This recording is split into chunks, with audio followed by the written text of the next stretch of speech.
21. sajandi 22. aasta. Inimesed raiskavad väärtuslikku aega ebahuvitavatel töökohtadel, et tagada oma elatist, kui nad võiksid. Kasutada tehisintellekti, et luua mugav elukeskkond ja teha asju, mida nad tõesti naudivad. Võitlevad tervise eest ja surevad väidetavalt ravimatude haigustesse, kui nad võiksid. Ennetada haigusi nende tekkimisel ja kasutada elu pikendavaid tehnoloogiaid. Prügi on planeedi üle ujutanud, puhas õhk ja vesi on muutunud luksuseks. Oleks võimalik.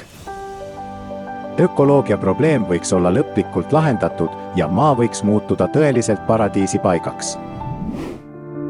Maailma teadlased arvutavad, mitu aastat on inimkonnal veel elada, enne kui mineraalide varud ammenduvad. Kuigi me võiksime omandada vabaenergia tehnoloogiat ja saavutada küllus kõigile. Inimesed tapavad üksteist üksikute kaubanduslikes huvides.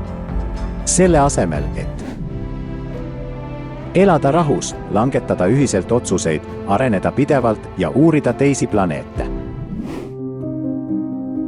Kliima hävitab terved linnad, röövides inimestelt kõik, sealhulgas nende elu. Aga oleks võinud juba kombineerida kogu teaduslik potentsiaal ja mitte ainult lahendada kliimaprobleem, vaid ka kunstlikult kontrollida ilmastikku.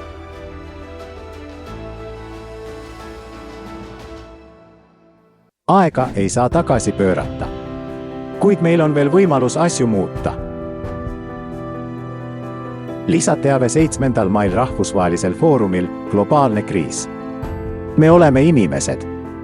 Me tahame elada ja ise vali oma tulevik.